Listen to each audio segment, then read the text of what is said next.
김현식의 기사라고 합니다. 자, 요번 리스 바뀐 거를 가지고 함께 얘기를 할 텐데요. 소요 시간은 제가 빨끈하면 3시간이고요.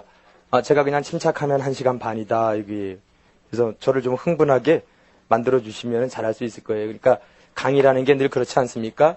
여러분들이 반응이 좋고 제가 말씀드렸을 때 잘 알아먹으면 저도 또 막 흥분해가지고 막 더 많이 알려주려고 그러는 거고, 그럼 뭐 그냥 조용하시고 뭐 얘기하면 그냥 그런가 보다 하면은 저도 뭐 책에 다 있으니까요. 이렇게 얘기하고는 그냥 말 테고 그런 겁니다.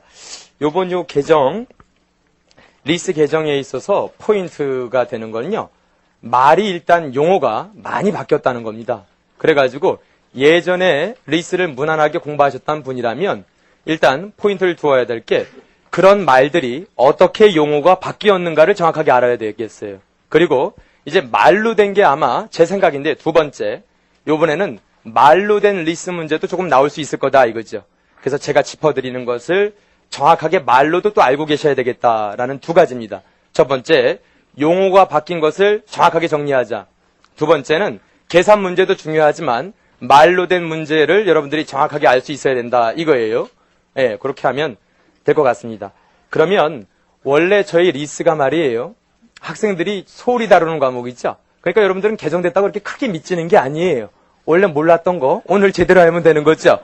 그러니까 자, 일단 우리 책이 운용 리스부터 시작되고 그 다음에 금융 리스인데 요번 개정된 걸로 봤을 때는 수업을 금융 리스 먼저 하는 것이 보다 여러분들이 과거에 아시는 분에게 있어서 이해하기가 편할 겁니다. 그래서 제 수업도 금융 리스를 우선으로 공부하고 그런 다음에 운용 리스를 보도록 하겠습니다. 알겠죠? 그렇다고 뒤로 넘기는 게 아닙니다. 그렇다고 뒤로 넘기는 건 아니고, 자, 봅시다. 제1절입니다. 리스 회계의 기본 성격이다 나왔죠? 거기 보시면 뭐 리스의 의의다 뭐 이런 거 있죠? 이런 건 필요 없는 거고요. 그 다음에 리스의 자본화 논쟁. 자, 우리가 리스의 자본화 논쟁부터 시작합시다. 이제부터. 자, 이 리스의 자본화 논쟁이라는 건 옆에다가 적어 놓으세요. 금융 리스의 찬반 양론입니다. 저는요, 오늘 수업을 여러분들이 처음 듣는다라고 생각하고 리스에 대해서 처음부터 다 할 테니까 오늘 리스를 잘 모르시는 분이라면 잘 알아가도록 하시기 바랍니다. 자, 금융 리스의 찬반 양론이에요. 이게 무슨 말인고 하면 여러분들 다 알다시피 원래 리스 자산이라는 거의 법률적 소유권은 리스 회사에게 있죠. 이제는 리스 회사란 말을 쓰지 않고 리스 제공자란 말을 씁니다. 알겠죠? 오케이. 그래서 리스 제공자에게 있죠. 그런데 금융 리스는 해당 자산을 누구의 자산으로 처리하고 있습니까? 리스 이용자의 자산으로 처리하고 있지 않습니까? 자, 처음에는 운용 리스만 발달한 상황에서는 괜찮았는데 이제 금융 리스 제기하게 됐다면 누군가 야, 이거 아니다 이거지. 리스 자산의 경제적 내용 연수가 10년인데 빌려 쓰는 놈이 10년을 빌려 쓴다 이거지. 그럼 이거 빌려주는 게 아니라 다 주는 거다 이거지. 따라서 이건 리스 제공자의 자산이라고 회계 처리하는 것보다는 리스 이용자의 자산으로 회계 처리해야겠다라는 개념이 나오게 되고 그래서 금융 리스가 발달하게 된 것 아닙니까? 그런 와중에 안 된다라는 사람이 있고 좋아, 찬성이다 이런 사람이 있다 이거죠. 일단 반대하는 자. 자, 자본화 논쟁을 반대하는 자. 뒤로 가보십시다. 양가로 1번이죠. 이거는 옆에다가 적으세요. 금융 리스 반대가 되는 거죠. 맞죠? 금융 리스 반대가 되는 거죠. 나는 반대한다 이거지. 이 사람이 들고 있는 가장 강력한 논거는 뭐겠습니까? 아니, 법률적 소유권이 리스 제공자에게 있는데 어찌 리스 이용자의 자산으로 하겠는가? 바로 이거겠죠. 법률적 소유권을 들어서 금융 리스를 반대하고 있습니다. 됐죠? 키워드가 그겁니다. 밑에 첫째, 둘째 있는데 법률적 소유권. 자, 첫째만 알아두시면 되겠어요. 알겠죠? 오케이. 반면 자본화해야 한다. 즉 금융 리스를 찬성하는 자다라는 사람은 이렇게 얘기하겠죠. 얘야, 반대하는 자들아, 잘 들어라. 회계학에서 얘기하는 자산의 정의 안에는 세 가지가 있다. 과거의 거래나 경제적 사건의 결과, 현재 특정 실체에 의해 지배, 미래 경제적 효익의 존재. 이 세 가지만 있는 거지. 법률적 소유권이 누구에게 있느냐가 자산의 요건에는 없다 이거지. 맞죠? 그렇다면 실질적으로 해당 자산의 경제적 효익과 위험을 모두 향유하고 부담하는 자의 자산이 맞지 않겠느냐 이거죠. 거래의 실질 관점에서 찬성하고 있다 이거죠. 찬성하는 자는 거래의 실질을 강조하는 겁니다. 이해하시겠죠? 법률적 소유권이란 자산의 정의에 나타난 조건이 아니라는 점 명심하시기 바라고요. 알겠죠? 그래서 여러분들은 자, 첫째와 둘째를 여러 번 읽어보시면 되겠다 이거죠. 첫째와 둘째를 묶어서 뭐라고 얘기하면 되냐면 바로 경제적 실질 관점이다 이거죠. 경제적 실질로 봤을 때 그런 거다. 친구한테 야 지우개 좀 빌려줘. 그리고는 지우개 빌렸으면 통상 한 번 쓰고 갖다 줘야지. 다 지운 다음에 지우개 똥만 모아서 야 다 썼다 여기. 이렇게 하면 이거는 내가 얘한테 돈 꿔준 거지. 그리고 걔가 지우개 산 거고 걔는 나한테 지우개값 갚아야지. 이렇게 보는 게 맞다 이거지. 비록 내가 지우개를 사오긴 했으나 얘가 다 쓰고 말았다면 내가 돈 꿔준 거고 얘가 지우개 산 거고 얘는 나에게 지우개값 내놔야지. 이게 바로 금융리스 아닙니까? 맞죠? 그렇게 거래의 실질로 보겠다 이겁니다. 이해하시겠죠? 오케이. 요 찬반 양론은 여러분들이 이제 운 좋게 1차를 붙게 되면 2차생 때도 이렇게 쓸 수 있어야 되는 거예요. 이런 거는 좋습니다. 그래서 이제 3번 운용리스와 금융리스 회계 처리가 있는데 이 회계 처리는 예전 웅지 중급 회계책이랑 바뀐 게 없습니다. 그냥 나이브하게 운용리스 이렇게 하는 겁니다. 금융리스 이렇게 하는 겁니다. 개괄만 있는 거니까 이건 여러분 한번 공부하신 여러분께는 의미 없는 거고요. 자, 4. 리스 이용자 입장에서의 장점이다. 이것도 2차 수험생들에게 매우 중요합니다. 2차 약술, 이것도 2차 약술입니다. 자, 일단 리스 이용자 입장에서의 장점, 가장 강력한 장점은 뭡니까? 바로 운용리스일 때죠. 맞죠? 금융리스일 때는 아닌데 왜냐하면 금융리스로 하면 자산도 잡히고 부채도 잡히지 않습니까? 근데 운용리스로 하면은 내가 이걸 5년 빌려 쓰기로 했어요. 앞으로 5년 동안 사용료를 내야 할 부담이 있지만 이 부담이 부채로 잡히지 않지 않습니까?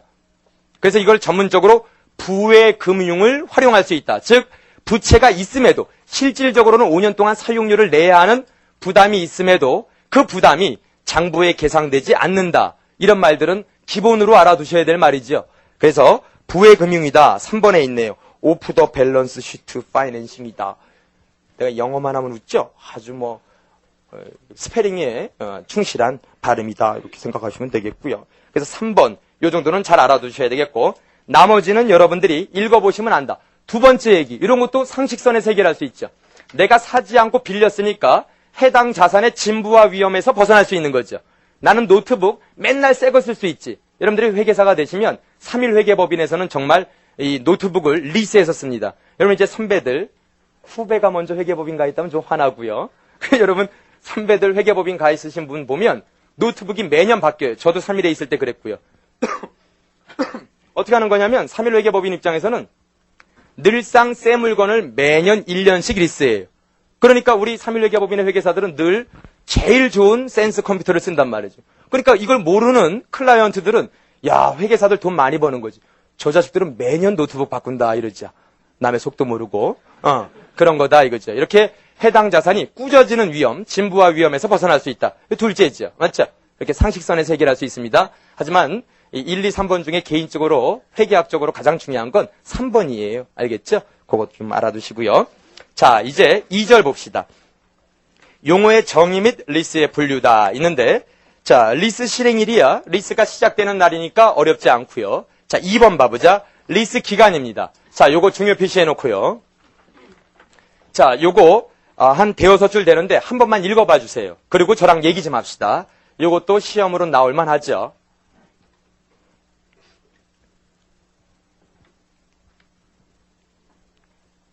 이야, 중요하면 하트예요? 이야, 바로 또 스티커를 준비해서 하트를 붙여주. 이야. 아니, 이거 수업 시간에 사랑을 고백한 겁니까? 중요한 겁니까? 보통 웬만하면 중요하면 별인데. 이야, 알겠어요. 예, 다음엔 별 붙여요. 자, 그러면 리스 기간 보자. 거기서 얘기하는 건 뭐냐면요. 여러분, 이 기준은 예전에도 있었는데 이번에는 아주 명목적으로 나와 있기 때문에 얘기가 될 수 있을 거예요. 봅시다. 우리가 금융리스 판별 조건 중에서 자산 내용 연수의 75% 이상으로 리스한다면 금융리스다라는 건 변하지 않았습니다. 알겠죠? 나중에 이제 보겠지만 그건 변하지 않았어요. 그럼 보자. 해당 자산의, 자, 자산의 내용 연수가 4년이에요. 근데 나는 실제적으로 리스를 몇 년 하고 싶냐면, 리스를 3년 하고 싶지만, 3년 하게 되면 75%가 되니까 금융리스로 분류되죠? 금융리스로 분류되죠? 그래서 리스 계약서 상에는 2년이라고 쓰는 거야. 그럼 이제 몇 프로 되는 거야? 50% 되는 것 아닙니까? 그럼 운용리스로 분류되겠죠? 그러고는 뒤에다가 이렇게 쓰는 거야. 단, 리스 이용자가 리스 기간 만료 시에 새롭게 리스를 요구하면 리스 제공자는 이에 응해야 된다. 그 기간을 1년으로 둔다. 이런 규정이 있다면, 그리고는 이거 실질로 봤을 때 이놈은 3년 하고 싶었잖아. 그러면 외관상 4분의 2라고 해서 운용이라고 분류하면 된다, 안 된다? 안 된다 이거야. 리스 계약서에 나와 있는 연으로 보는 게 아니라 실질로 파악하라 이거지. 알겠죠? 리스 이용자가 요구하면 리스 제공자는 1년을 추가할 수 있다. 그러면은 이건 얼마? 4에다가 2 더하기 1, 이래서 얘는 금융이어야 한다는 겁니다. 아시겠죠? 자, 그 얘기니까 들어놓으니까 알겠죠? 이런 말 꼭 알아두시기 바랍니다. 그래서 분명히 그냥 시험이 아주 나이브하게 나오더라도, 그냥 금융리스 기본이 나오더라도 한 번쯤은 이걸 꼬아낼 수 있다 이거지. 2년이다 이렇게 나오고 1년은 리스 이용자가 요구할 때 받아줄 수 있고, 현재로서 리스 이용자는 꼭 할 것 같다라는 말이 나왔다면 얘는 처음부터 무엇으로 분류해야 됩니까? 금융리스로 분류하고 그냥 3년짜리로 해서 회계 처리하면 되겠다 이거지. 아시겠죠? 오케이. 이거는 기존 체계가 바뀌는 게 아니라 요거 처음에만 요거 주의하시면 되는 거다 이거죠. 자, 보통 뭐 특강하고 그러면 이렇게 음료수도 올라오고 그러는데 오늘은 좀 목이 메이네요. 예. 뭐 굳이 뭐 그런 건 아니고요. 바깥에 준비해 놓은 거 있죠? 팁. 응? 그래서 오늘 감동받고 잘 배웠다 하면은 500원 정도 올려놓고 가는 센스. 이런 거. 자. 작년에는 특강해가지고 차 샀죠? 아니, 뭐, 여러분도 그러라는 얘기는 아니에요. 작년 애들이 유독 매너가 좋더라고요. 자, 작년에는 저기 우발 상황들 나온 거 한번 했었는데, 야, 그것 때문에 BMW 살 뻔했어. 큰일 나버렸어. 요번엔 뭐 그런 거 바라지 않아요. 아버지가 집이 없더라고요. 자, 자, 다음은 염가 매수 선택권과, 염가 매수 선택권하고 염가 갱신 선택권이 있는데, 여러분, 용어 하나 바뀌었네. 자, 옛날에 뭐라고 불렀죠? 염가 구매 선택권인데, 이제부터 매수 선택권이에요. 달라진 거 없습니다. 알겠죠? 근데 뭐가 나왔습니까? 염가 갱신 선택권이라는 게 나왔죠? 자, 요거는 밑줄 그어놓고 한 번 정도만 읽어봐 주시면 되겠다 이거죠. 자, 세 번째 줄에 보면 리스 이용자의 선택에 따라서 리스 이용자가 당해 자산에 대한 리스 계약을 갱신 선택권 행사 가능일 현재 공정가치보다 현저하게 낮은 리스료로 갱신할 수 있는 권리이다. 이건 뭐냐면, 자, 리스 기간 3년 해놨는데 3년이 지났어요. 그러고 나면은 내가 만약에 염가 갱신 선택권이 있다면 그 당시에 해당 리스 자산의 공정가액이 10만 원이에요. 그러면 10만 원에 맞게 리스 채권이 만들어지는 것 아닙니까, 원래는? 맞죠? 공정가치가 10만 원이면 리스 회사는 그 10만 원과 똔똔대게 앞으로 얼마씩 받겠습니다. 이런 얘기가 나와야 되는 것 아니에요? 그런데 10만 원이다 하더라도 야 3만 원에 하자라고 하면 할 수 있는 권리를 얘기하는 거다 이거죠. 그럼 이거 되게 리스 제공자 입장에서 나쁜 것 같은데요. 리스 제공자가 바보입니까? 이런 사항이 있으면 기존 처음에 3년 있을 때 기본 리스료를 많이 받겠죠? 맞죠? 그러니까 야 이런 조건이 있으면 이거 리스 제공자 이거 못 먹고 살겠는데 그런 생각 하지 마세요. 네 인생 걱정이나 하세요. 리스 제공자는 어떻게 한다? 그러면 아마 초반에 있는 리스 기간에서 많은 돈을 확보할 거예요. 그러니까 세상은 다 똔똔이야. 가만히 살펴보면. 오케이. 자, 이제 3번입니다. 별표입니다. 자, 여기서 이제 이름이 많이 바뀌었다 이거죠.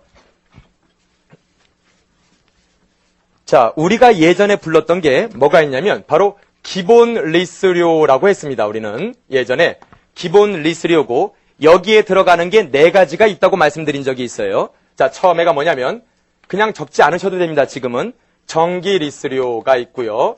그 다음에 염가 구매 약정액. 자꾸 염가 구매라고 쓰면 안 되죠. 저도 헷갈립니다. 염가 매수 약정액 또는 소유권 이전 약정액. 염가 구매 약정액. 주의하시란 얘기예요. 여러분들이 잘 알고 있네요. 염가 매수 약정액. 그 다음엔 바로 뭡니까? 보증가액. 이렇게 있단 말이죠. 맞습니까?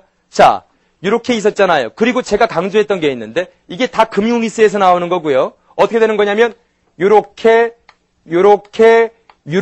결합이 되는 것뿐이지요. 맞습니까? 요 얘기는 조금 이따 할 거야. 자, 결합은 요런 관계로만 결합이 이루어져요. 다시 여기다 적지 말고 이렇게만 결합이 일어난다 이겁니다. 자, 왜 그런지 한번 생각해 볼까요? 자, 금융리스 조건 바뀐 거 하나도 없습니다. 금융리스 조건 바뀐 거 하나도 없어. 그럼 몇 가지 있니? 4개 있을 거 아니야. 첫 번째가 뭐니? 소유권 이전 약정이지. 두 번째가 뭐야? 염가 매수 약정 있을 때지. 세 번째가 뭡니까? 리스 기간 기준 75% 이상이죠. 그 다음에 뭐예요? 기본 리스료 기준 90% 이상 아닙니까? 맞죠? 자, 그러면 생각해보자. 첫 번째, 소유권 이전 약정 때문에 금융리스가 됐다면 당연히 뭐가 오겠습니까? 요게 올 테고, 염가 매수 약정 때문에 금융리스가 됐다면 당연히 요가 올 테고, 그 다음에 밑에 2개, 리스 기간이라든지 기본 리스료의 공정가치 때문이라면 뭐가 오겠습니까? 보증잔존가액이 오는 거죠. 왜? 처음에 2개는 끝나고 나면 소유권이 이전되는 사항이죠. 끝나고 나면 어떻게 되는 겁니까? 리스 제공자의 것에서 리스 이용자로 올마타는 것 아닙니까? 반면 밑에 있는 2개, 3번과 4번, 이건 뭐라고? 리스 기간 기준이고 그 다음엔 기본 리스료 기준 아닙니까?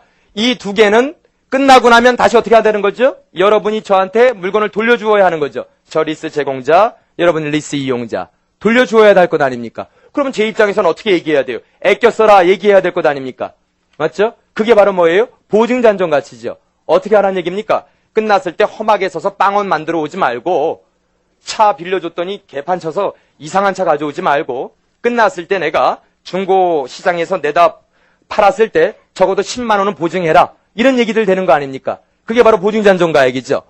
따라서 이거일 때 어디로 오는 거야? 바로 여기로 오는 거고 1번일 때 얘 오는 거고 2번일 때 얘 오는 거죠. 맞습니까? 1번이 뭐라고? 소유권 이전, 2번이 염가매수 이전, 염가매수 약정 이렇게 되는 것 아닙니까? 됐습니까? 자, 그러면 얘들이 왜 결합할 수 없는지 지금부터는 개정된 거 얘기하는 게 아니야. 옛날 거 얘기하고 있는 거지 지금. 옛날 걸 잘 들어야 됩니다. 자, 보자. 정기리스료라는 건 매년 받는 리스료예요. 3년이다 하면 100 받기로 했다. 매년 받기로 한 100을 말하는 거야. 거기다가 소유권 이전하기로 했다면 리스 끝날 때 내가 소유권을 여러분께 넘겨줄 때 여러분들 이제 세법도 배웠으니까 등기나 등록자산이라면 어떻게 해야 돼요? 명의 이전을 해야 되지 않습니까? 그러면은 여러분 보고 하라는 게 아니고 아무래도 우리 리스 회사에서 전문적으로 운영하는 요원들이 있을 테니까 그들 보고 가서 야 자동차 등록 바꿔라. 명의 제 이름으로 바꿔줘라. 이렇게 얘기할 거 아니에요. 그러면 여러분 입장에서 고맙다고 얘 택시비라도 줘야 될 거 아니에요. 그게 바로 뭡니까? 소유권 이전 약정액이다 이거지. 아주 작은 금액이에요. 소유권을 이전하는 데 필요한 약간의 실비 정도를 얘기하는 거야. 그렇다면 나는 마지막에 100과 마지막에 10원 이렇게 나올 거 아니에요. 따라서 100과 마지막에 10원 이렇게 결합될 거 아니에요. 자, 염가매수 약정이라면 나중에 끝났을 때 자산의 공정가치가 한 50원인데 여러분 보고는 20원에 팔 수 있는 권리를 줬다 이거지. 그러면 여러분은 선생님 안 살 수도 있잖아요. 아니야. 네가 바보가 아니라면 반드시 산다 이거지. 이건 선택권이 아니야. 당연히 여러분은 사게 되어 있어요. 왜? 필요하면 당연히 사겠고 필요치 않아도 여러분은 사겠죠. 50원짜리를 20원에 판대 일단 사. 그 다음에 인터넷에 올려. 40원에 팝니다. 너희들 많이 하는 거 있잖아. 일단 강사한테 책을 받아. 그 다음에 인터넷에 올리죠. 10,000원에 팝니다. 이 짓거리 하는 거다 이거지. 아주 나쁘죠. 그런 거와 똑같단 말이야. 그러니까 리스 이용자 입장에서는 반드시 염가 매수를 하게 되어 있어요. 따라서 그렇다면 나는 100 마지막에 20 이렇게 되는 거 아니에요. 그러니까 100과 20 이렇게 되는 것 아니에요. 됐습니까? 또는 이 세 번째나 네 번째 기준 때문이라면 리스가 끝나고 나면 애껴 써라 해가지고 여러분이 그 자산을 마구 망쳐오더라도 적어도 10원은 내가 보증해라 라고 얘기했다면 저는 10원은 확실하게 들어오는 돈 아닙니까? 100 마지막에 10원 이렇게 되는 거지 않습니까? 됐습니까? 따라서 결합관계는 요렇게 되는 거다 이거지. 선생님 그러면 1, 2번 조건이 같이 있어가지고 금융리스가 됐을 때는 어떻게 되겠습니까? 라고 하면 1번이 2번을 사문화시키겠죠. 하나는 공짜로 준대, 하나는 싸게 준대. 뭘 선택할 거야? 아무래도 싸게 사는 게 좋죠? 아니잖아. 공짜로 달라 그러면 되잖아. 따라서 1, 2번이 함께 있다면 당연히 2번은 사문화될 거란 말이지. 그렇기 때문에 1, 2번이 같이 있으면 얘밖에 없는 거야. 얘는 없어진다 이거지. 또한 선생님 1, 3번이 같이 있거나 이렇게 되면 어떻게 됩니까? 끝나면 네 거야. 맞지? 끝나면 어차피 1번 때문에 끝나면 너 거잖아요. 거기다 대고 제가 아껴 써라. 제가 뭐 변태입니까? 남의 물건 아껴 쓰라 그러게? 맞죠? 어차피 너 것 되는데 내가 아껴 쓰란 말을 할 필요가 있느냐 이거지. 없죠. 따라서 얘와 얘, 얘와 얘, 얘와 얘뿐이지 얘와 얘, 얘와 얘 뭐 이렇게 되는 건 안 된다 이거죠. 무슨 말인지 알겠습니까? 그래가지고 제가 옛날에 리스 가르칠 때도 뭐라고 말씀드렸습니까? 요 세 개는 상호 병존이 불가하다. 그래서 농담 삼아서 센 놈 우선의 법칙, 위에 놈이 밑에 놈을 눌러버린다 이거지. 그러니까 결과적으로 남는 금융 리스의 모습은 이렇게 된다고 말씀드리지 않았습니까? 여기까지 이해하셨습니까? 오케이, 혹시나 저한테 안 들으신 분도 있을 것 같아서 일단 요걸 얘기 드렸고요. 그러면 요게 이제 용어가 바뀌었습니다. 자, 기본 리스료란 말이 뭐로 바뀌었냐면 최소 리스료라고 바뀌었을 뿐입니다. 기본 리스료란 말이 최소 리스료라고 바뀌었을 뿐입니다. 자, 어려운 말 아니죠? 그렇다면 여러분 여기도 바뀌어야겠네요. 아니, 저 좀 그냥 봐주세요, 일단은. 그러면 여기도 바뀌어야겠네. 금융리스 분류 조건에서 기본 리스료가 자산 공정가액의 90% 이상이다 라고 얘기하면 안 되겠네. 이제 뭐라고 얘기하겠습니까? 최소 리스료가 라는 말로 바뀌면 되겠네. 자, 어려운 말 아니죠? 여러분들이 여태까지 머릿속에서 알았던 기본 리스료란 말을 지우고 최소 리스료라고 얘기하면 되겠습니다. 됐죠? 오케이. 그럼 보자. 자, 최소 리스료. 자, 최소 리스료는 리스 기간에 리스 이용자가 리스 제공자에게 지급해야 할 금액을 말하며 다음의 금액으로 구성되어 있다. 따라서 밑에 있는 동글배기 1, 2, 3, 4, 5 이런 것이 포함된다라는 걸 알아두시면 되겠습니다. 자, 1번이 뭡니까? 정기 리스료야. 매년 일정액 받는 리스료다 이거죠. 2번이 소유권 이전 양도가액, 3번이 영가매수 약정액, 4번이 보증잔존가치다. 됐습니까? 자, 그리고 또 다시 강조하지만 2, 3, 4번은 병존할 수 있는 개념이다, 없는 개념이다? 없는 개념이다 라는 것도 알아두시면 좋겠어요. 자, 여기까지 됐죠? 왜 내가 금융리스 먼저 하는지 알겠죠? 이런 얘기를 하려면 금융리스, 이게 지금 다 금융리스 얘기지 않습니까? 그래서 우리가 금융리스 얘기를 먼저 들어가는 게 보다 바람직할 것 같습니다. 자, 그 다음에 선생님, 보증잔존가치라는 말 밑에 두 개가 적혀 있는데 이 말이 좀 저에게는 낯섭니다 라고 하면 그렇게 낯선 것도 아니에요. 자, 그냥 편안하게 받아들입시다. 이거는 전체에서 크게 중요한 말은 아닌데 보면은 자, 리스 이용자 입장에서는 자기가 보증하는 거니까 자신이 보증하는 거 또는 자기의 아빠가 보증하는 거 이런 게 보증잔존가치가 되겠죠. 맞습니까? 하지만 리스 제공자 입장에서는 걔가 보증하는 것 이외에 또 다른 사람을 중간에 끼일 수가 있단 말이지. 아, 이런 얘기들은 그냥 모르셔도 돼요. 선생님, 왜 제3자가 낄 수 있죠? 내가 약간만 운을 띄워주면은 자, 끝나고 왔단 말이지. 이제 리스가 갔다가 끝나고 왔단 말이지. 끝나고 올 때 일단 니한테 먹을 수 있어. 보증하라고 보증잔존에 걸 수 있지. 맞죠? 끝나고 오는 거면 내가 보증 얼마 해라. 걸 수 있죠. 그 다음에 나는 얘랑 또 약정한단 말이지. 무조건 이걸 300원에 사라. 그럼 난 또 300원 또 보증되는 거 아니야. 이런 식으로 거래가 맺어질 때가 있단 말이죠. 그럼 얘 바보 아닙니까? 아니라니까. 얘가 생각하기엔 제가 최소한 300원 이상으로 아꼈을 거라는 확증이 든다면 얘도 거기에 들어갈 수 있다 이거지. 아니, 실무적으로 그런 구도가 있을 수 있지 않을까? 반환됐을 때 기본으로 너에게 보장하라는 게 있고 내가 그걸 받아서 얘한테 미리 받으면 너한테 팔겠다라고 약속한 게 있단 말이지. 어떨 때일까? 이 물건이 매우 귀할 때. 맞죠? 없어서 안달일 때. 그럼 여기서 줄 서서 기다리는 거 아니야? 다음은 저요. 이러는 거 아니야? 그럼 부르는 게 값이지. 맞죠? 그러면 얘한테도 보증받는 게 있지 않겠습니까? 따라서 제공자인 제 입장에서는 여러분이나 여러분 아빠 빼고도 나는 또 다른 제3자가 있을 수 있다 이거죠. 됐습니까? 따라서 재미나네. 보증잔존가치는 리스 이용자 입장의 보증잔존가치와 리스 제공자 입장의 보증잔존가치 금액이 서로 어떨 수 있다? 다를 수 있다라는 거죠. 맞죠? 그냥 요 정도만 생각하시면 되겠다 이거지. 따라서 리스 제공자는 이용자의 특수관계자 또는 제공자와 특수관계가 없고 이행할 능력이 되는 자의 보증. 그러니까 쉬운 말로 하면 제3자다. 이렇게 얘기하면 되는 거죠. 이건 외울 건 아니에요. 알겠습니까? 오케이. 되셨죠? 자, 선생님, 이상한데요? 그러면 여기 리스 제공자 입장에서 조금만 더 뜯어보자. 선생님, 리스 제공자 입장에서요. 리스 제공자와 꼭 특수관계가 없어야 됩니까? 아유, 없어야죠, 그러면. 그러면 이거를 우리 아빠가 보증하겠다 그러면 이건 내가 보증하는 거랑 똑같잖아요. 내가 나를 보증하는 거. 다중이가 되는 거죠? 이건 아니다 이거지. 맞습니까? 그러니까 나와 특수관계가 없는 자, 그 정말 제3자여야 하는 거지. 아빠 이거 100원짜리인데 아빠 뭐 1억에 사줘. 이렇게 그래. 그럼 둘이 뭐 하는 거예요 지금? 맞죠? 이건 특수관계자가 없어야 된다. 특수관계가 없어야 된다. 그 얘기도 그래서 들어간 거다 이거죠. 특수관계가 있다면 내가 나를 보증하는 거와 똑같게 된다. 그렇기 때문에 그건 없어야 된다. 자, 의문점은 해소됐고요. 그 다음에 이 자체가 중요성은 그렇게 있는 말은 아니다. 여러분 머릿속에는 보증잔존가치란 말이 리스 이용자와 제공자 입장에서 서로 다를 수 있음 정도의 가능성만 머리에 열어놓으면 되겠습니다. 자, 그리고 밑에서 세 번째 줄, 밑줄 그세요. 무보증잔존가치도 있죠? 무보증잔존가치, 밑줄 그시기 바랍니다. 무보증잔존가치란 리스 제공자가 실현할 수 있을지 확실하지 않거나 리스 제공자의 특수관계자만이 보증하는 리스 자산의 잔존가치 부분을 말한다. 이거죠. 자, 그럼 이렇게 되는 거네. 리스 기간 종료 후 리스 자산의 잔존가치는 어떻게 나뉜다? 두 개로 나뉘는 거죠. 보증 잔존가치와 무엇으로 나뉜다? 무보증 잔존가치로 나뉜다 이거죠. 자, 생각해보자. 이런 거야.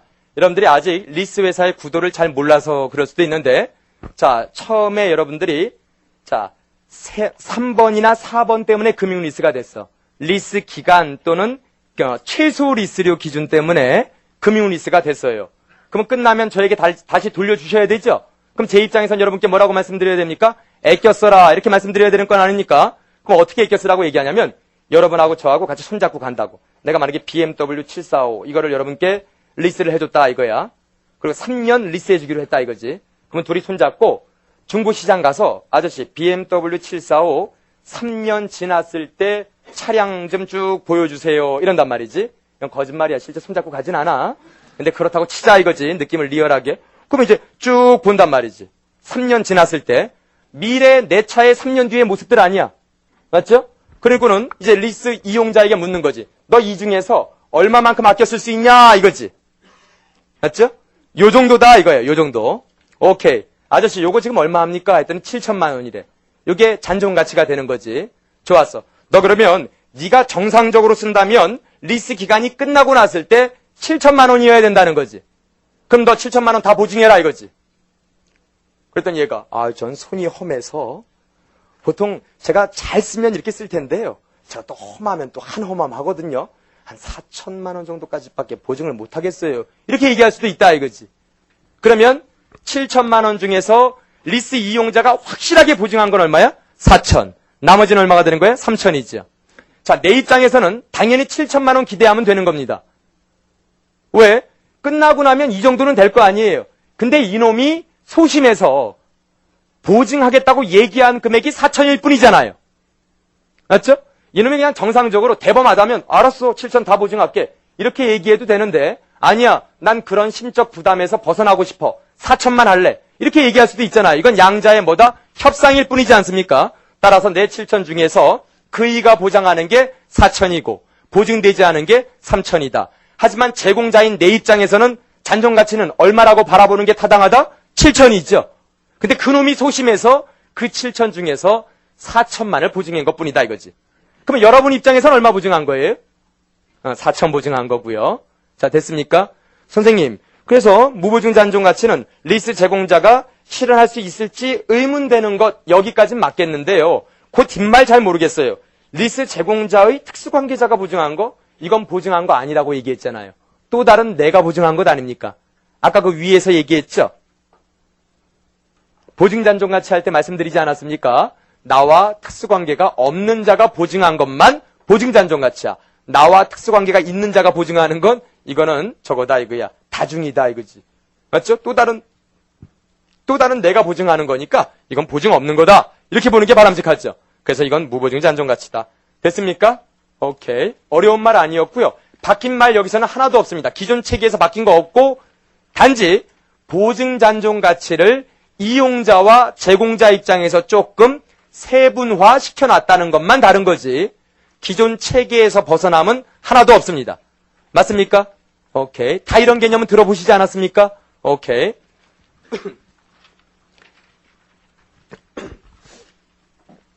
자, 리스 총투자와 리스 순투자라는 거 있죠? 자, 이것도 정확하게 알아두셔야 되고 옆에다가 리스 제공자라고 적어 놓으시기 바랍니다. 리스 제공자. 여러분, 리스 제공자 입장에서 뭐가 생깁니까? 리스 채권이 생기지 않습니까? 맞죠?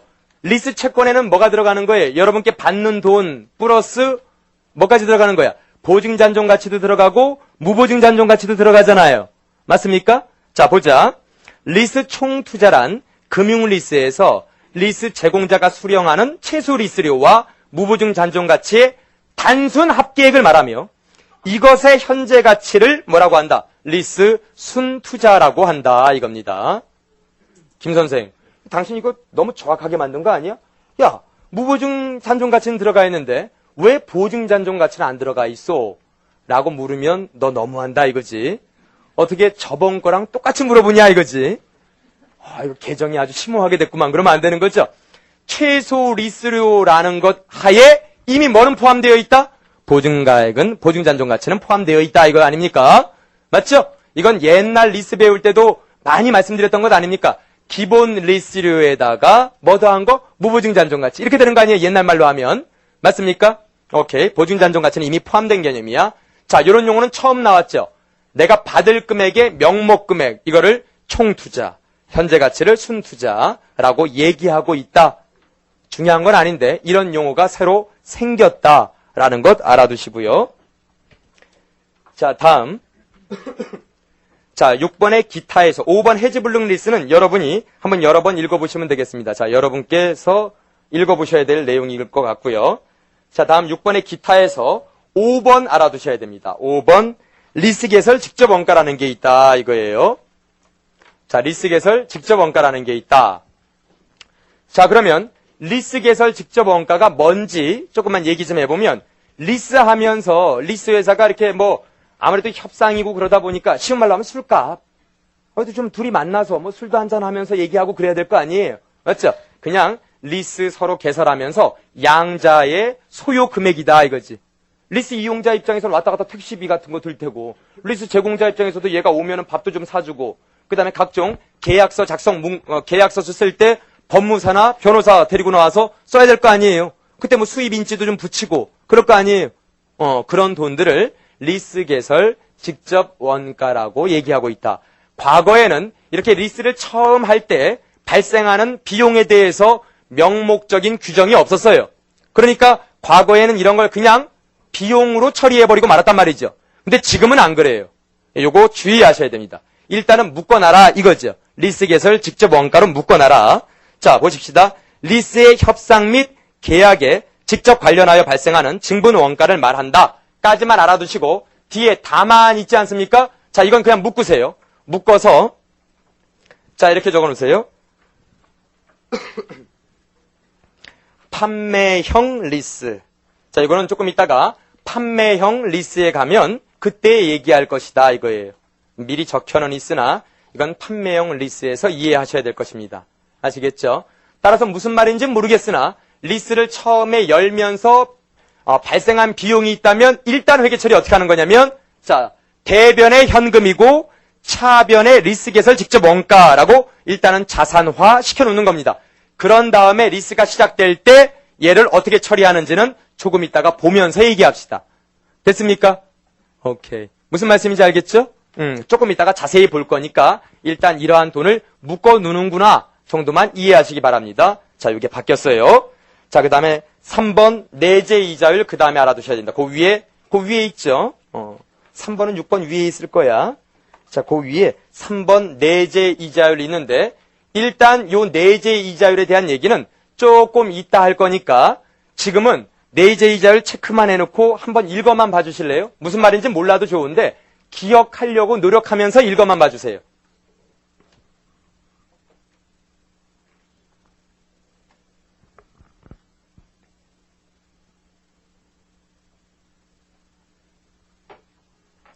멍하게 되게 어려운 말인데 그러지 말고 무슨 말인지 몰라도 용어 하나하나를 그냥 내가 한번 알아봐야지 그냥 잠시 기억은 해둬야지 이런 마음으로만 한 번만 읽어봐 주시기 바라겠고요. 이건 나중에 제가 말씀드릴게요. 됐죠? 오케이. 다음은 6번입니다. 795페이지 저쪽 가면 6번 전대리스 있죠? 자, 전대리스 여러분 세법에서도 배웠죠? 뭐 전세, 전전세 이런 거 배웠죠? 오케이. 상법에서도 배우고요. 이런 것들은. 전대리스라는 건 뭐냐면 내가 리스 제공자로부터 물건을 빌려와서 리스 이용자인 내가 또다시 리스 제공자가 되어서 제3자에게 빌려주는 것. 이런 건 전대리스라고 부른다. 이런 용어가 하나 있으니까 이런 용어는 그냥 들어만 놓으면 아는 것 아닙니까? 오케이. 그래서 6번 알아두시면 되겠다 이거죠. 자, 이제 우리가 2번 리스의 분류 이제 봅시다. 아까 다 배웠지만 이제 또 봅시다. 자, 요번 기준에서도 이렇게 나오고 있어요. 과거에도 그랬지만 요번에 아주 보다 명확하게 얘기하고 있어요. 금융 리스는 이런 것이다. 아니면 운용 리스로 한다. 이렇게 얘기하고 있단 말이지. 그러니까 우리 이 리스 회계 처리 준칙 요번에 이제 바뀐 이 리스 기준서에서는 어떻게 얘기하고 있냐면 금융 리스를 딱 얘기하고 아닌 건 운용 리스 이렇게 얘기하고 있단 말이지. 그러니까 여러분들도 금융 리스 어떻게 분류되는지 정확하게 봐야 됩니다. 자, 그러면 첫 줄 밑줄 그으세요. 리스 자산의 소유에 따른 효익과 위험이 실질적으로 리스 이용자에게 이전되는 경우에 금융 리스로 분류, 그 외의 경우는 운용 리스다 이거지. 이게 원칙이에요. 알겠습니까? 이게 원칙이고요. 그러면 밑에 있는 자 양가로 1번 일반적인 리스 분류 기준 거기 보시면 자 첫 줄에 의미심장한 말이 있다고요. 오른쪽 끝에쯤에 보면 예시한 경우다 이거죠. 맞죠? 예시의 동그라미. 예시의 동그라미. 자, 지금부터 나오는 밑에 동글배기 5개는 이것만이 금융리스다. 이것은 이것만이 금융리스다. 이것이 금융리스일 수 있다. 전자야 후자야? 후자라고. 알겠지? 이것만이 금융리스라는 게 아니야. 금융리스는 무엇을 얘기하는 거다?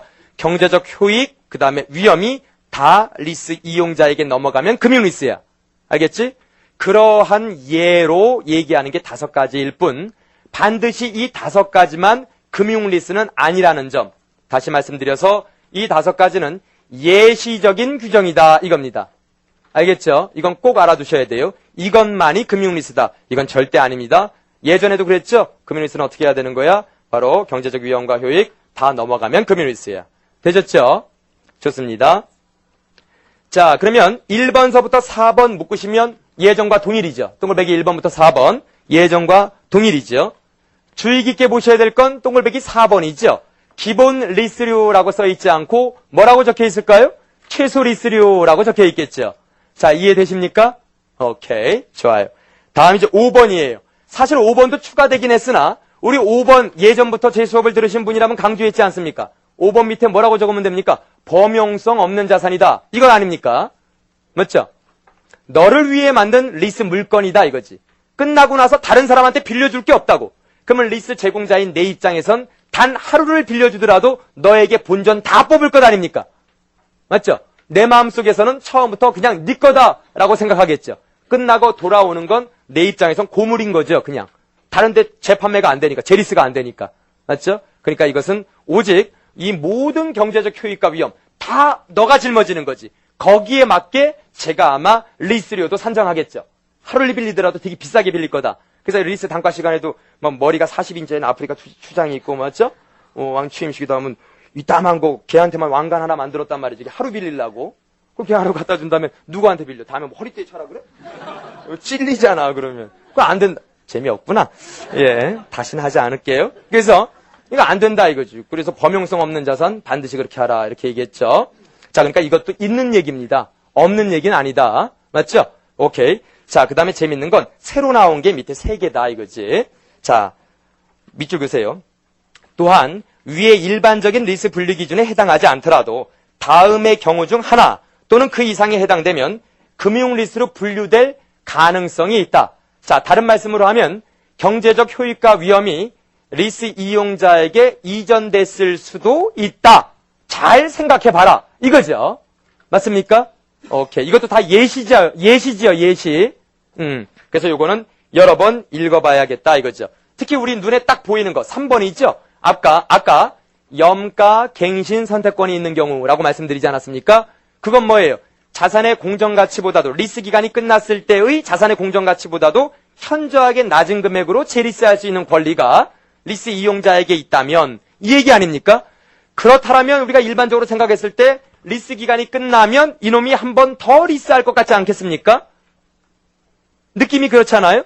그러면은 이걸 토탈해서 한번 꼭 생각해봐라. 이런 거죠. 그러면 아마 금융 리스일 수도 있을 걸 주의해라. 이런 뜻이 되는 거겠죠.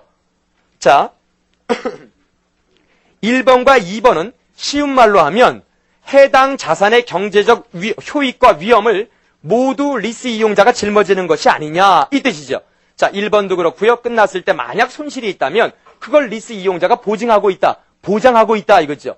그렇다면 이 자산의 실질적인 위험은 모두 누가 짊어지고 있는 겁니까? 리스 이용자. 그렇다면 처음부터 객거라고 하는 것이 일견 타당할 수도 있겠죠. 그거는 아마 1, 2번에서 그렇게 얘기하고 있다 이거죠. 따라서 1, 2번은 쉽게, 물론 여러 번 읽어보셔야겠지만 1, 2번은 리스 위험 같은 걸 모두 리스 이용자가 짊어지고 있다.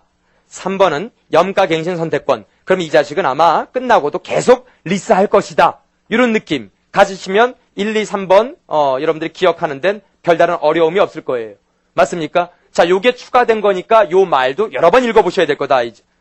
자, 제가 첫 번째가 뭐라고? 용어가 바뀌었다. 두 번째가 뭐라고? 말로도 시험에 많이 나올 것 같다. 제 느낌이 뭐 맞을 때는 별로 없어요. 근데 그럴 것 같네요. 무슨 말입니까? 맞죠? 알아서 잘하라 라는 얘기인데 분명 제 느낌은 그래요. 제가 수험생이라면 요 말로 된 것 잘 정리하겠어요. 오케이. 자, 됐고요. 아니요, 여러분 그렇다고 넘기란 말씀은 안 드리지 않았습니까? 자, 숨도 제가 싫어할 때 쉬세요. 자, 한번 쉬시고요. 자, 여기에서 주의할 점은 앞에서 열거한 경우에 해당하더라도 항상 금융리스로 분류하는 것은 아니라는 점이다. 자, 이거 강조 드렸죠? 지금 여기 나온 건 절대적 기준이 아니라 예시한 규정이다. 즉, 한국회계연구원에서 생각하길 이렇다라면 위험이나 효익이 이용자에게 넘어간 것이 아니냐. 나는 그렇게 생각한다. 너는 어떻니? 이런 취지다 이거지. 그래서 반드시 그런 건 아니라는 점 꼭 알아두셔야 됩니다. 이 말도. 알겠죠? 오케이. 자, 다음 양가로 2번, 양가로 3번. 옆에 양가로 4번 있죠? 자, 이건 나중에 할 거예요. 운용리스 할 때 할 거라고. 알겠지? 이제 이렇게 우리가 느낌을 잡았으면 금융리스로 빨리 달려가서 금융리스를 잊어먹지 말아야 되거든. 그런 다음에 쉬운 운용리스하고 떨거지들 빨리 하자. 알겠죠? 그게 맞을 거예요. 자, 이제 우리 금융리스 가봅시다. 자, 804페이지네요. 제4절 금융리스.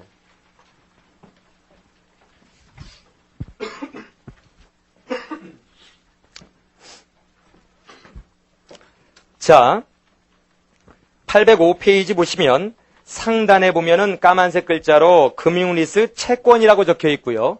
하단에 보시면 금융리스 부채가 있죠. 까만색 글자로 말입니다. 맞죠? 우리 요거 한번 이제 해결해 보자 이거지. 자, 이제부터 내가 회계 처리를 좀 알려줄 테니까 보자. 자, 위에 있는 채권 앞에다가 뭐라고 적는 게 바람직할까요? 리스 제공자를 얘기하는 거죠. 리스 제공자. 밑에 있는 까만색 글자로 리스 부채, 이렇게 금융리스 부채라고 적혀 있는 건 리스 이용자가 되겠죠.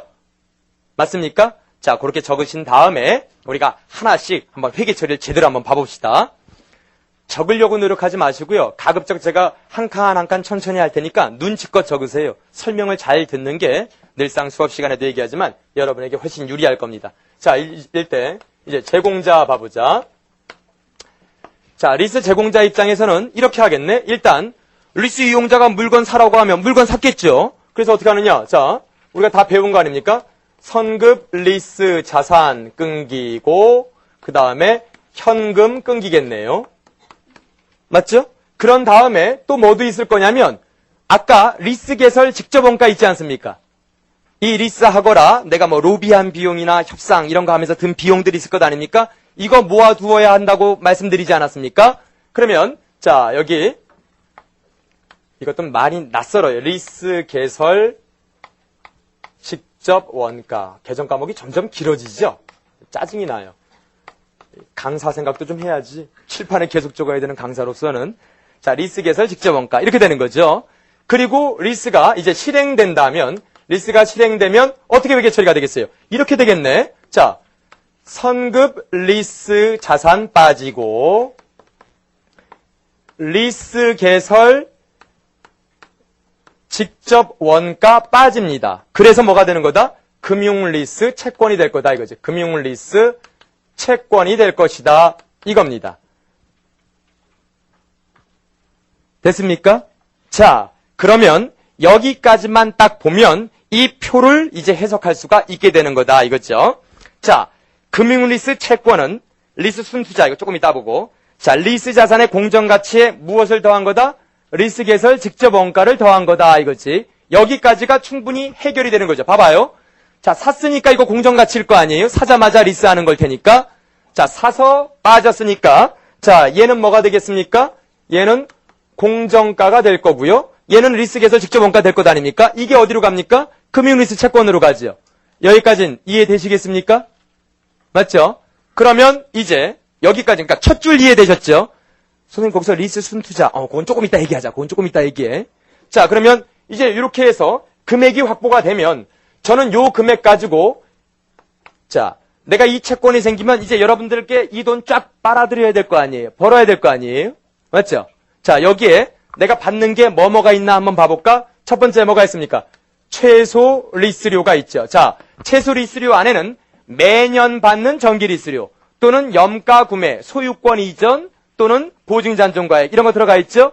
거기다가 뭐까지 넣으라고 했습니까? 무보증까지 넣으라 그랬죠. 제 입장에서는 무보증도 여러분께 보증받지는 못했지만 제 입장에서 합리적 기대를 통해서는 7천만 원 될 거 아닙니까?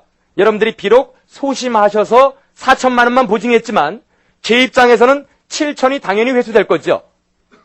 맞습니까? 그게 합리적 기대잖아요. 그래서 여기에 뭐까지 들어가는 거다? 무보증 잔존가치까지 들어가는 거죠. 자, 요것에 무엇? 현재 가치가 이것이게 만들어야겠죠. 맞습니까? 아, 잘 이해 못해도 그냥 따라오세요. 따라오세요. 자, 내가 받는 요 돈의 현재 가치가 요것 되게 하겠죠. 조금 이따 내가 삼각표고 화끈하게 보여줄 거야. 됐죠? 맞죠? 바로 우리가 그런데 아까 배웠잖아요. 바로 요걸 우리가 뭐라고 부른다고 했죠? 리스 순투자라고 부른다고 하지 않았습니까? 바로 리스 순투자다 이거지. 자, 그러니까 무슨 말인지는 잘 모르겠지만 여기 나와 있는 수식을 다 이해하시겠습니까? 그러면 우리가 다시 한번 이제 이걸 알 수 있겠네. 내재이자율 아까 제가 똥을배기 3번에서 읽어봐 주십사 했던 얘기 기억나십니까? 자, 내재이자율 다시 가서 읽어보자. 자, 아니요. 여러분들 805페이지 지금 보신 거에 내재이자율로 할인한 현재가치라고 나와 있지 않습니까? 까만색 글자로. 거기다가 페이지 좀 적어놓읍시다. 그게 어디냐면 794페이지 똥글배기 3번이에요. 794페이지 똥글배기 3번이에요. 자, 그리고 거기 가보세요. 자, 내재이자율 가보세요. 이젠 이해할 수 있을 거야. 거기 뭐라고 적혀 있을 거냐면 키워드가 최소 리스료에다가 무보증 잔존가치를 현재가치 했을 때 그 금액이 무엇 나오게 해야 한다? 리스 자산의 공정가치에다가 바로 리스 개설 직접 원가에 합의되게 해야 한다. 바로 그렇게 되게 하는 할인율. 얘를 내재이자율이라고 부른다. 이거죠. 이젠 이해되겠네. 숫자가 들어가서는 아직 잘 모르겠지만 말뜻 자체만으로는 대충은 따라갈 수 있겠네. 맞나요? 무서워요. 네, 그러면 자, 요거를 현재 가치인 게 요것 되게 하는 이자율을 뭐라 그런다? 내재 이자율이라 그런다. 근데 요것의 현재 가치가 요것 되게 하는 건 얘는 얘지 않습니까? 따라서 얘 현재 가치가 얘 공정 가치와 얘가 되게 해야 된다. 이게 바로 내재이자율. 이제 좀 알겠어요? 오케이. 그럼 나랑 같이 얘기 좀 해보자. 김 선생, 아니 당신이 리스 개설 직접 원가, 난 이게 여기 들어가서 도대체 어떻게 해결되는지 잘 모르겠소 라고 얘기하면 이제부터 내가 예를 들 테니까 일단 리스 제공자 요걸 이제 조져야겠죠. 여기서 조지다. 뭐 욕이 아니죠. 사물의 원리를 정확하게 꿰뚫어서 그 근본을 이해하다. 그거의 전문 용어 아니에요. 그럼 이제 보자. 자, 내가 예를 하나 들어드릴 테니까 이거 먼저 해야겠구나. 자, 리스 자산의 공정가치가 자, 공정가가 얼마냐면 24만 원이고요. 자, 리스 개설 직접 원가가 얼마냐면 8685라고 칩시다. 그리고 자, 리스 기간은 얼마냐면 3년이고요. 정기 리스료만 있어요. 정기 리스료 해가지고 자, 매년 얼마씩 받기로 했냐면 10만 원씩 수령이다. 이렇게 나와 있다 이거죠. 자, 그러면 보자. 지금 이렇게 되면 뭐만 나왔냐면 공정가 나왔고 리스 개설 직접 원가 나왔죠? 일단은 회계 처리는 조금 있다 하고 자, 얘 나오고 얘 나왔죠? 맞죠? 그럼 이 금액이 지금 얼마 적혔겠어요? 248685 적혔을 것 아닙니까? 그리고 앞으로 받는 금액은 몇 분이에요? 최소 리스료 중에서 뭐? 정기 리스료. 그러니까 보증 없어. 무보증 없어. 맞죠? 선생님 왜 고려하지 않습니까? 없어서 고려 안 한 거야. 됐습니까? 조금 이따 그 있는 것도 고려할게요. 됐죠? 자, 이렇게 되면 제일 먼저 해야 될 게 뭐냐면 여러분들 입장에서는 IRR을 찾아야죠. 근데 이건 여러분이 찾을 건 아니에요. 왜 그럴까? 문제에서 주어질 테니까. 하지만 우리가 이론적으로 하나씩 따라가 보자. 제일 먼저 해야 될 건 IRR이야. 그럼 어떻게 되는 거냐? 하면 이 IRR 기준에 충실하게 우리가 생각을 해보면 이렇게 되는 거네.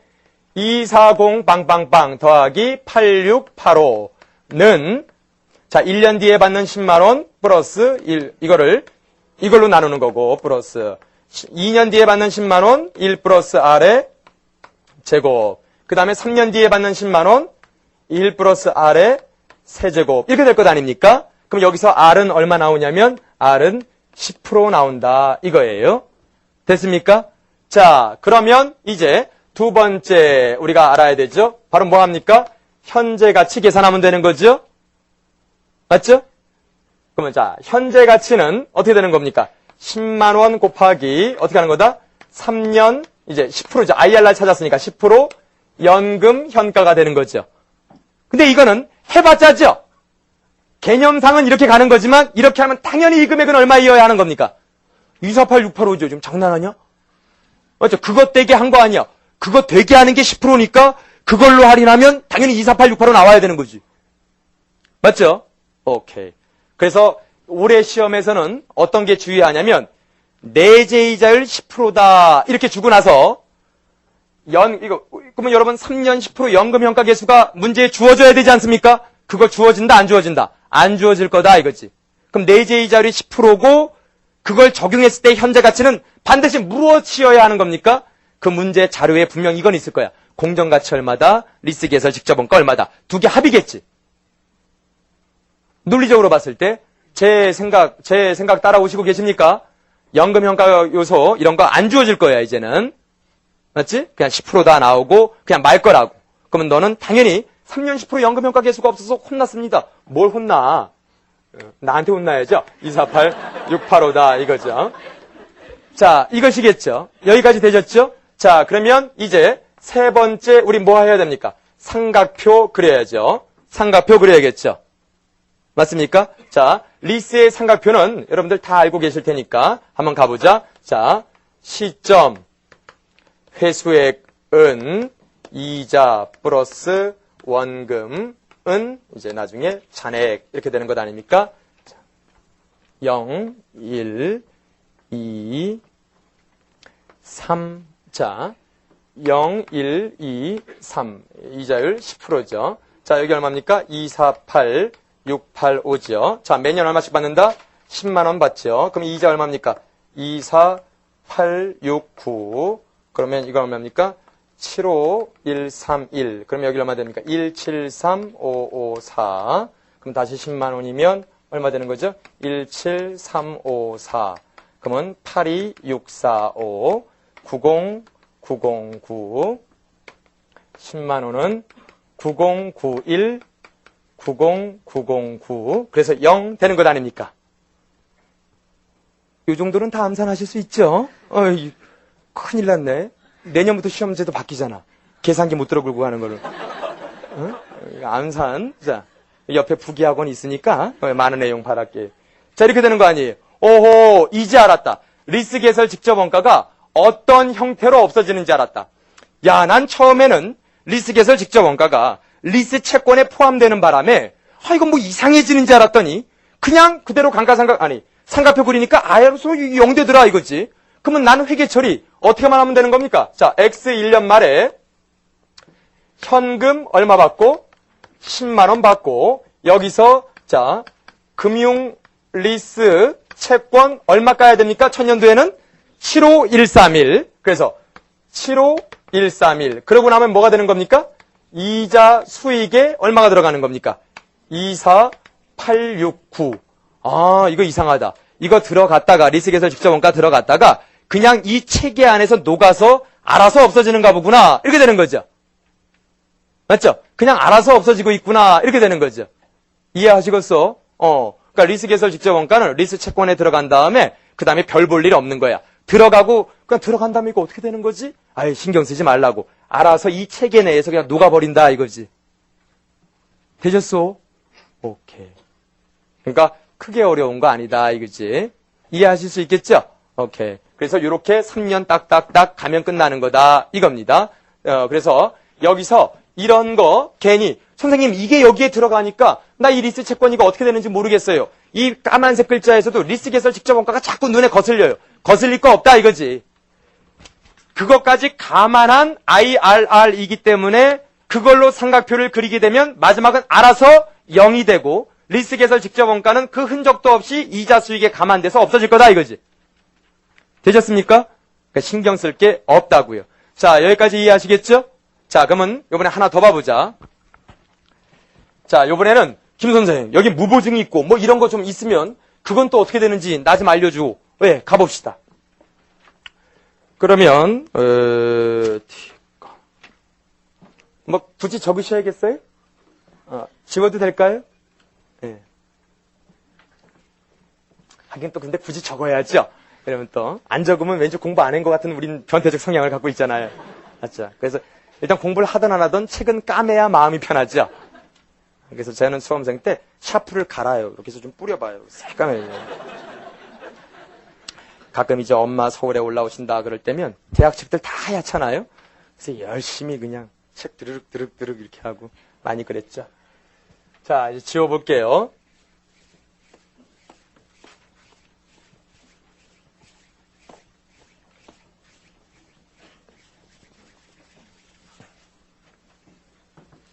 자, 요번에는 자, 보자. 리스 자산의 공정가가 얼마냐 하면 25만 원이고요. 자, 리스 개설 직접 원가가 9955예요. 9955. 자, 이런 다음에 자, 리스 기간은 3년이고요. 그 다음에 보통 요 뒤에는 빡 소리가 한번 나줘야 되는데 일단 안 나네. 자, 매년 말 10만 원 수령이고요. 매년 말 10만 원 수령이고 그 다음에 자, 보증은 얼마 하기로 했냐면 이렇게 했을까? 잔존 가치가 15,000원인데 자, 이중 보증은 얼마 하기로 했냐면 10,000원 하기로 했다. 이렇게 됩니다. 이렇게 나오면 그럼 무보증은 얼마란 얘기일까요? 5,000원이란 얘기가 되는 거죠. 자, 나는 지금 우리 누구 입장에서만 공부하고 있습니까? 리스 제공자. 그러면 10,000원을 신경 써야겠어요? 15,000원을 신경 써야겠어요? 15,000원이죠? 제 입장에서는 여러분 10,000원뿐만 아니라 5,000원도 제가 받을 거라고 합리적으로 기대하는 거니까요. 그냥 여러분이 소심하셔서 나는 그런 부담 짊어지기 싫어. 10,000원만 할래. 이렇게 된 거라 이거죠. 자, 그러면 제일 먼저 뭐 해야 됩니까? IRR 찾는 게 맞죠? 자, 그럼 볼까? 25만 원 더하기 9955는 자 10만원 1 플러스 R 다음 이렇게 하면 여기까지만 10만원 1 플러스 R의 제곱 플러스 10만원 1 플러스 R의 세제곱과 마지막에 15,000원 되겠죠? 15,000원에 1 플러스 R의 세제곱 이렇게 하면 되겠죠? 맞잖아요. 그러면 자 IRR 얼마 나온다? 이것도 10% 나온다 이거예요. 되셨죠? 자 그러면 이제 두 번째 무엇 해야 됩니까? 현재 가치 계산해야겠죠. 자 그럼 현재 가치 계산할 때 정석으로 하면 이렇게 되는 것 아니겠어요? 10만원 곱하기 3년 10% 연금형가 더하기 우리 중급회계책을 등자하면 보증 얼마입니까? 10,000원 곱하기 3년 10% 이번에 뭡니까? 현가 더하기 5,000원 곱하기 3년 10% 현가 이렇게 쓰잖아요. 왜 맞죠? 보증 무보증 따로 쓰잖아요. 바보죠? 그냥 붙였어요. 알겠죠? 이 자해행위란 말이야. 네 손가락에 대한. 그냥 붙여 쓰는 거야. 맞죠?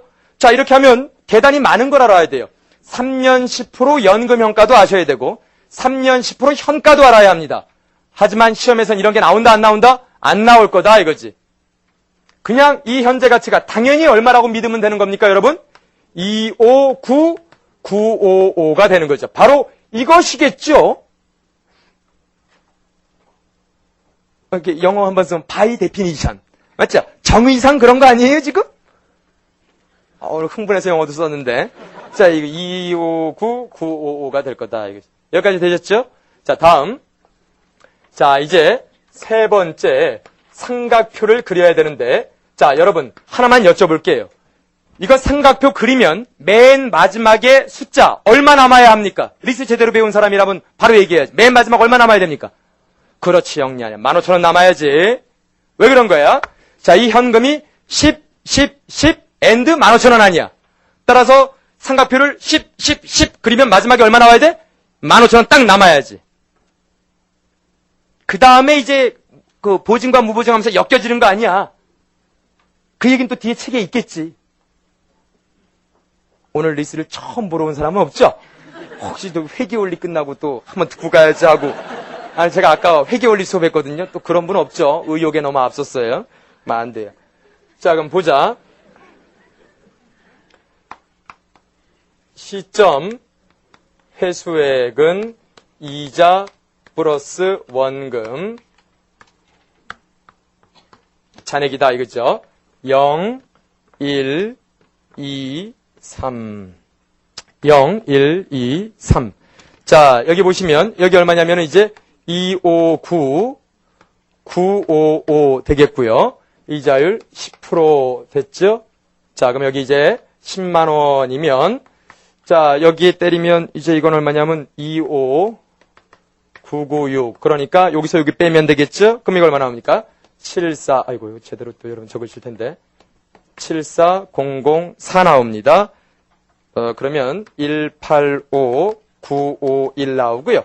다시 10만 원 해서 요거 10% 때리면 185950 그 다음에 앞에 것이 될 거 빼면 되니까 81405다. 이거 빼면 얼마 나오냐면 104546이다 이거죠.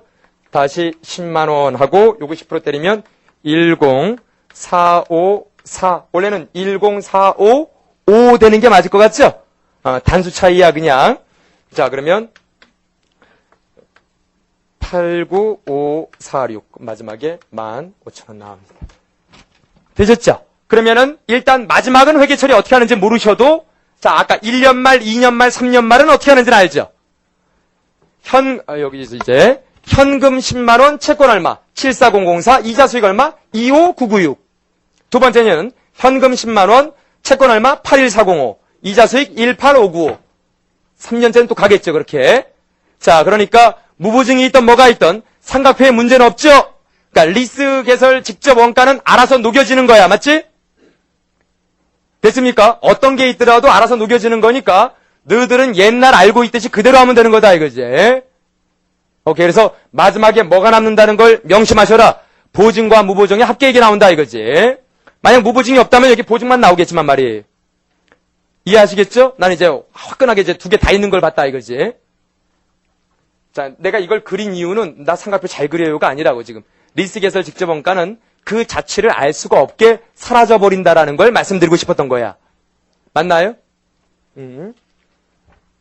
자, 됐습니다. 그러면은 이렇게 해서 우리가 리스 제공자 입장을 봤죠. 오케이. 그러니까 이제는 요 표 있지 않습니까? 그 위에 있는 두 줄 까만색 글자 있지 않습니까? 자, 이거를 낯설어 하시면 안 되겠죠. 기존에 알고 있는 거에 뭐 하나 더 들어간 것뿐이니, 쉽게 말하면 사실은. 그렇지, 리스 개설 직접 원가 하나 더 들어간 것뿐이지 않니? 그렇죠? 어떻게 따져봐도 그렇죠? 나만 신났어요, 보니까. 알고 계신 거죠, 여러분? 네, 같이 따라오셔야지만 되는 것 아니겠어요? 자, 그러면 이제는요, 그 밑에 세 줄 좀 밑줄 그어주세요.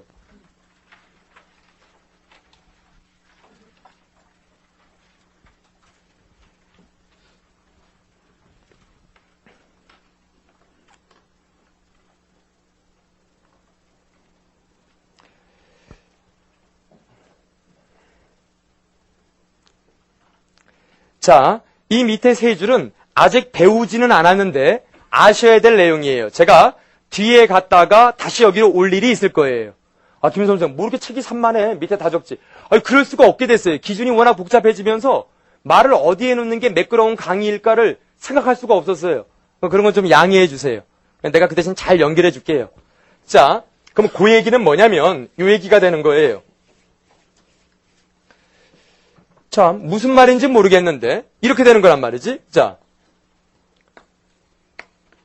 선급 리스 자산 또는 이 선급자가 없어도 하여튼 이렇게 하는 거야. 이거 빠지면서 금융 리스 채권이 들어오는데 금융 리스 채권이 들어오는데 만약에 리스 개설 직접 원가는 없다면 말이에요. 아, 있다면 있는 것도 넣자 그러면. 리스 개설 직접 원가 이렇게 있다고 치면 물론 이쪽에 있었겠지 처음에는. 이쪽에 있는 거 빼서 지금 여기 들어간 거겠지만 말이에요. 맞습니까? 아니 그러면 이게 공정가여야 되고 자, 이 두 개가 여기 들어와야 되는데 이게 아니란 말이야. 두 개의 차이가 날 때가 있단 말이지. 왜 차이가 날까? 바로 얘가 공정가가 아닌 거죠. 얘는 항시 뭐로 반영이 되니까 공정가로 반영될 거 아니에요. 자, 얘는 정의상 공정가의 리스 개설 직접 원가이지 않습니까? 맞죠? 그러니까 얘가 공정가가 아니라는 얘기가 되겠죠? 여러분, 이런 경우는 언제 있을까? 쉽게 생각할 수 있는데 선생님 바뀐 거라서 잘 모르겠는데 그러면 안 되지. 옛날에도 있으 뭘까? 제리스지, 제리스. 제리스 할 때 한 번 갖다 나오면 일단은 아까까지는 왜 취득원가가 공정가였잖아. 왜? 사자마자 리스 하니까 취득가가 공정가니까 그때는 일치했지. 엄마 사자마자 빼가지고 집어넣으니까 공정가지. 맞지? 얘가 장부가이면서 공정가지. 그러니까 문제가 없는데 얘는 한 번 이렇게 나갔다가 굴러 들어왔다 이거지. 어허, 그러면 얘는 공정가가 아니잖아. 얘는 그냥 장부가일 뿐이잖아. 그러면 이 차이가 나죠. 맞습니까? 그럴 땐 뭐라고 해라? 처분 손익으로 해라 이거지. 이쪽에 있다면 처분 차손이다 이거지. 자, 이렇게 들어가는 거다 이거죠. 즉, 얘 하나 나왔습니다. 이 경우 뭐라고요? 바로 제리스. 자, 제리스인데 어떤 제리스일까? 금융리스로 제리스 하는 거죠. 자, 금융리스로 제리스. 금융리스로 제리스 할 때죠. 이렇게 하면 차이가 나겠죠. 자, 여기까지 아셨습니까? 자, 우리 지금 누구 거 한 거야? 제공자 끝냈죠. 이해하시겠습니까? 시간이 길어질 것 같네. 자, 그러면 조금만 우리가 바로 쉬지 말고 여기 이용자까지 끝낸 다음에 그 다음에 한번 쉬고 또 들어갑시다. 이 많은 일은 한번 쉬고 나면 또 나는 뭐 계산기 없어졌어요서부터 뭐 야 거기 내 자리야 또 그런 아주 성숙된 시민문화 오늘 꼭 피우길 바래요. 자, 그럼 이제 밑에는 리스 이용자 얘기할 거야. 자, 다시 한번 정리하면 리스 제공자 입장에서는 항시 어떻다? 잘 보세요. 요 금액이 여기 들어간다. 하지만 요 금액이 여기 안 들어갈 때가 있다. 뭐다? 금융리스로 재리스할 경우다 이거지. 맞지? 예를 들자면 자, 요거까지 얘기했습니다. 자, 이번에는 리스 이용자 얘기 들어갈게요.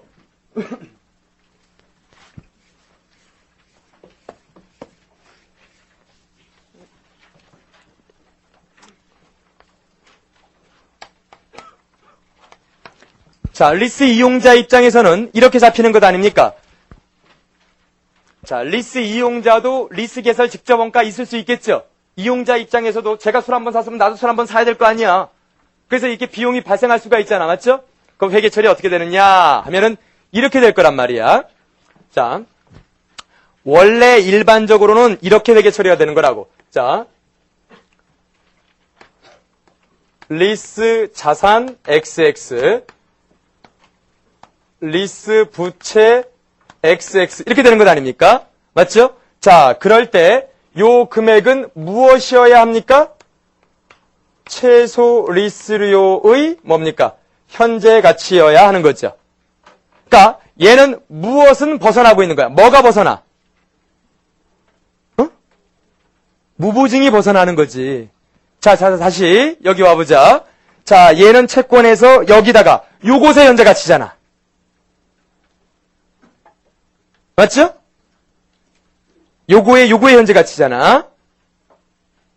그러니까 얘는 무보증이 있는 거잖아. 근데 쟤는 무보증은 하는 게 아니지. 제 입장에선 내가 보증한 것이 아니니까 안 해야 되는 거지. 여기까지는 따라왔습니까? 따라서 최소 리스를 현재 가치 집어넣으면 되는 거다.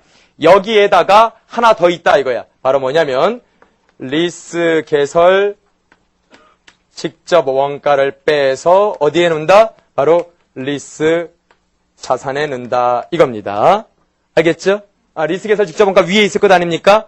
자, 요것도 지금 몇 가지 얘기한 겁니까? 두 가지 얘기한 겁니다. 무슨 걸 얘기하는 거냐면 이렇게 되는 거죠. 자, 리스 부채와 리스 자산은 금액이 어때야 된다? 같아야 한다는 거죠. 하지만 같지 않을 때가 있다 이거죠. 뭐 때문에 같지 않다? 리스 개설 직접 원가가 있다면 리스 개설 직접 원가는 어디에 포함된다? 리스 자산에 포함되기 때문에 이렇게 된다면 이 금액이 얘보단 크겠죠. 달라지겠죠. 맞습니까? 자, 논조가 일관돼. 다시 정리. 자, 여기 보면 리스 제공자 입장에선 이 두 개가 여기에 들어가서 금액이 항시 같아야 하지만 같지 않을 때도 있다. 이렇게 얘기하고 있는 거잖아, 지금. 맞습니까? 그럼 여기서도 그런 거란 말이야. 이 금액이 같아야 되는데 이것 때문에 같지 않을 때도 있다. 이렇게 얘기하는 거지. 여기까지는 쫓아오셨습니까? 됐죠? 그럼 내가 이제 헷갈리는 얘기 하려고 그래, 이제부터는. 되셨죠? 예. 그러면 이제는 리스 제공자 입장에서의 채권과 리스 이용자 입장에서의 부채가 같아야 되겠느냐 이거지. 그렇지. 틀릴 수도 있지. 뭐 때문일까? 그렇지. 무보증 때문이겠지. 맞습니까? 무보증이 있다면 이자는 그것이 들어갔고 이자는 그것이 들어가지 않지 않았습니까? 됐습니까? 그것도 이해하시겠죠? 오케이. 좋습니다. 여기까지예요. 그래서 리스 이용자도 이렇게 잡고 이렇게 간다라는 것까지. 이해되셨죠? 오케이. 자, 그래서 양자의 얘기했어요. 자, 그러면 이것도 자, 까만색 그 밑에 하단 보면은 금융리스 부채 거기다 제가 뭐라고 적으라고 했습니까? 리스 이용자라고 적고요. 그 위에 두 줄 밑줄 거예요. 그 위에 바로 위에 두 줄. 자, 리스 이용자의 리스 개설 직접 원가는 금융리스 자산으로 인식될 그 금액에다가 포함시킨다 이겁니다. 자, 따라서 밑에 세 줄 봐봐요. 따라서 맨 밑에 세 줄. 리스 실행일의 금융리스 자산과 금융리스 부채는 사실은 동일한 금액으로 인식되어야 한다. 하지만 리스 이용자가 리스 개설 직접 원가가 있다면 이 금액만큼은 리스 자산으로 들어가기에 부채와 자산이 일치하지 않을 수도 있다까지 나왔지 않습니까? 됐습니까? 자, 책엔 여기까지만 나와 있죠. 그럼 이제 더 크게도 봐야죠. 그러면 과연 리스 채권과 리스 부채는 꼭 같아야 하는가? 아니다라고 말씀드렸죠? 맨 밑에다가 적어놓는 거야. 리스 채권과 리스 부채는 무보증 잔존 가치의 현재 가치만큼 일반적으로 차이가 나게 되어 있다. 이렇게 적으면 되겠지. 무보증 잔존 가치의 현재 가치만큼이겠지. 맞죠? 리스 채권과 리스 부채는 무보증 잔존 가치의 현재 가치만큼 일반적으로 차이가 난다. 이 말 맞는 거죠. 무보증 잔존 가치만큼 차이가 나는 게 아니야. 그것의 현재 가치를 우리가 얘기하고 있잖아. 따라서 현재 가치만큼 차이가 나겠지. 맞나요? 오케이. 그런 식으로 한번 얘기해 볼 수가 있겠죠. 다시 불러달라고요? 리스 채권과 리스 부채는 무보증 잔존 가치의 현재 가치만큼 일반적으로 차이가 난다. 이렇게 얘기할 수 있겠죠. 자, 여기까지 되셨습니까? 좋습니다. 자, 여기까지 했고요. 10분 쉬었다가 이제 806페이지서부터 얘기 들어갈게요. 자, 10분 쉬었다 계속하겠습니다.